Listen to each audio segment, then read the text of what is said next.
minasyaitonirrajim. Bismillahirrahmanirrahim.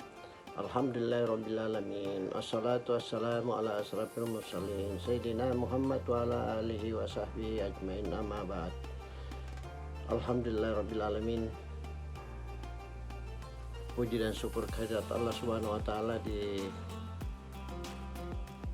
pertengahan malam ini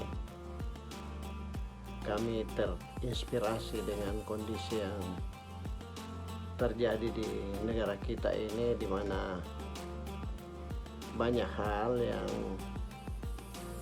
sudah melibatkan massa, sudah melibatkan orang-orang yang mungkin pemahamannya terhadap apa yang dia lakukan itu tidak sebanding dengan semangat yang dia perlihatkan. Dan itulah yang mengundang saya dalam rangka memberikan sedikit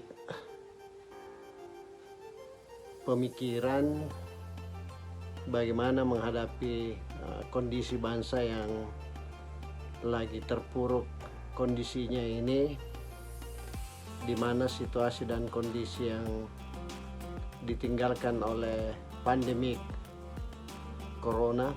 Nah, ini ada pergerakan-pergerakan yang sangat merisaukan. Kenapa? Karena aktivitas masyarakat yang mestinya dipakai untuk produksi kembali terhalang dengan hal-hal yang semestinya bisa menjadi pertimbangan untuk kita lakukan bagaimana secara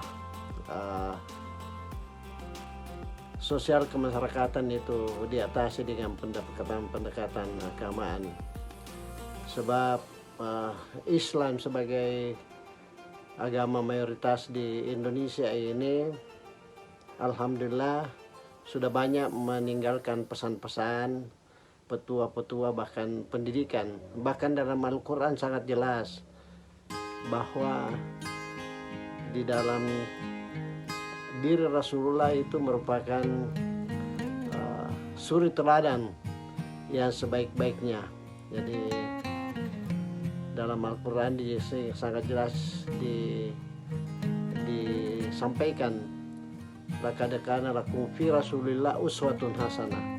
Jadi pada diri Rasulullah semua contoh-contoh itu mestinya kita ambil. Nah, satu hal yang saya ingin sampaikan pada kesempatan ini, bahwa contoh yang patut kita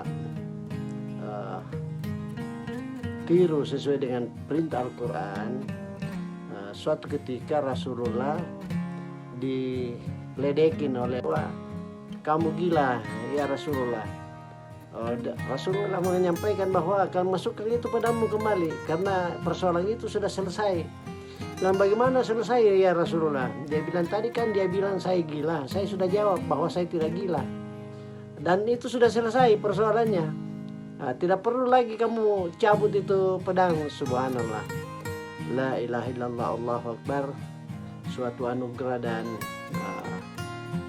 pembelajaran bagi kita umatnya ini, yang secara nyata dalam Al-Quran dijadikan sebagai suri teladan. Saya kira prinsip seperti itu yang harusnya kita jadikan suatu pedoman ya, sesuai dengan perintah Al-Quran. Jadikan contoh bagaimana Rasulullah SAW menghadapi suatu masalah diselesaikan dengan tenang dan tanpa masalah. Ya. Sekarang ini kan ya subhanallah, banyak hal yang dikait-kaitkan dengan kondisi yang di luar dari konteks yang seharusnya. Jadi katakanlah misalnya soal ekonomi, ya ekonomi mari kita sama-sama perbaiki dari semua aspek. Jangan ada yang berpangku tangan untuk perbaikan ekonomi ini. Dan dalam petunjuk agama juga pemerintah itu adalah bagian yang harus kita dengarkan dalam melakukan tindakan-tindakan. Dan kalau ada sesuatu penyimpangan, ya itu ada, kita punya lembaga di Dewan Perwakilan Rakyat yang lebih memperlihatkan Indonesia sebagai negara yang Islamnya terbesar di dunia, menyelesaikan masalah tentu diharapkan secara Islamik yang dicontohkan oleh Rasulullah Sallallahu Alaihi Wasallam. Ya. Hal yang lain saya kira di dalam menyikapi kondisi-kondisi baik di organisasi-organisasi kemasyarakatan maupun kelompok-kelompok yang ada, itu prinsip-prinsip yang seperti itu ya harus dijaga. Satunya kata dengan perbuatan ya. Jadi kalau kita sudah tekadkan bahwa kondisi ini harus kita pulihkan dengan bersama-sama, maka itu kita buktikan. Ya, katakanlah seperti di Dewan Masjid Indonesia, dia kan sudah mengeluarkan tagline. Dewan Masjid Indonesia itu tagline-nya mensejahterakan dan disejahterakan oleh masjid.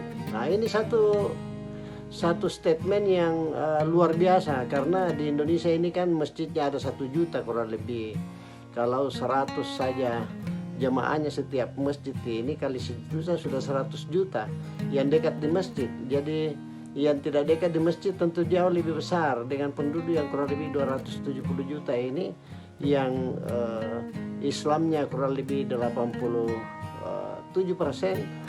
Tentu dengan ilmu psikologi massa itu ini hal yang harus kita antisipasi dan harus kita carikan jalan keluar, sehingga mudah-mudahan bisa kembali dilakukan motivasi untuk kebangkitan, membangun kebersamaan, melihat bagaimana Indonesia ke depan ini kita bangun secara bersama-sama melalui potensi yang kita miliki ya. Dan 11 April ini kan kita sudah tahu di media massa di mana-mana ini ada pergerakan-pergerakan yang sangat merisaukan. Kenapa? Karena aktivitas masyarakat yang mestinya dipakai untuk produksi kembali terhalang dengan hal-hal yang semestinya bisa menjadi pertimbangan untuk kita lakukan bagaimana secara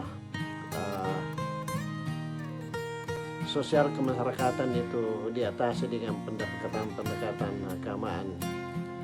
Sebab Islam sebagai agama mayoritas di Indonesia ini alhamdulillah sudah banyak meninggalkan pesan-pesan, petua-petua, bahkan pendidikan. Bahkan dalam Al-Quran sangat jelas bahwa di dalam diri Rasulullah itu merupakan suri teladan yang sebaik-baik. Sampaikan ini betul-betul sebagai suatu harapan bagaimana Indonesia ini kita bangun peradabannya, kita bangun kebiasaan-kebiasaan dan kebesaran Islam untuk menjadi rahmatan lil alamin. Olehnya dengan kondisi yang kita hadapi, saya kira kepada Allah lah tempat kita mengadu. Dan olehnya pada kesempatan ini saya ingin mengajak kita bersama-sama berdoa, semoga dengan kondisi di malam hari di Ramadan ini Allah mengijabah seluruh doa-doa kita, sehingga kondisi ke depan Indonesia semakin baik, semakin maju, dan bisa membangun kerahmatan, bisa membangun kebersamaan untuk menjadikan Indonesia ini sebagai masyarakat yang sejahtera lahir batin. A'udzubillahi minasyaitonirrajim. Bismillahirrahmanirrahim. Asyhadu an la ilaha illallah, asyhadu anna Muhammadar Rasulullah. Allahumma salli ala sayyidina Muhammad wa ala ali sayyidina Muhammad. Astaghfirullahaladzim allazi la ilaha illa huwal hayyul qayyum wa atubu ilaih. Astaghfirullahaladzim allazi la ilaha illa huwal hayyul qayyum wa atubu ilaih.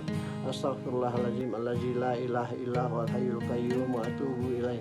Allahumma salli ala sayyidina Muhammad wa ala ali sayyidina Muhammad. Allahumma salli ala sayyidina Muhammad wa ala ali sayyidina Muhammad.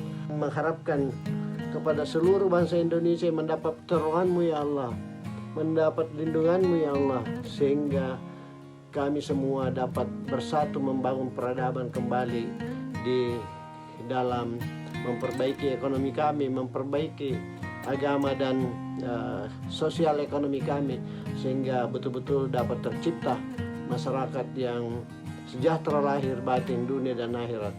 Hanya kepadamu lah ya Allah kami bersandarkan diri. Lindungi kami ya Allah, lindungi keluarga kami, bimbing kami ya Allah, bimbing seluruh masyarakat bangsa Indonesia, sehingga kondisi-kondisi yang tidak berdasarkan petunjuk-Mu dapat kami hindarkan secara bersama-sama. Ya Allah, hanya kepadamu lah kami berserah diri. Rabbana atina fid dunya hasanah wa fil akhirati hasanah wa qina azabannar. Subhana rabbika rabbil izzati amma yasifun wa salamun alal mursalin walhamdulillahi rabbil alamin. Al-Fatihah. Auzubillahi minasyaitonir rajim. Bismillahirrahmanirrahim. Alhamdulillahi rabbil alamin arrahmanir rahim maliki yaumiddin. Iyyaka na'budu wa iyyaka nasta'in ihdinas siratal mustaqim siratal ladzina an'amta 'alaihim ghairil maghdubi 'alaihim waladdallin. Amin amin ya rabbal alamin. Terima kasih. Demikianlah, mohon maaf kalau ada yang berlebih. Wabillahi taufiq wal hidayah. Wassalamualaikum warahmatullahi wabarakatuh.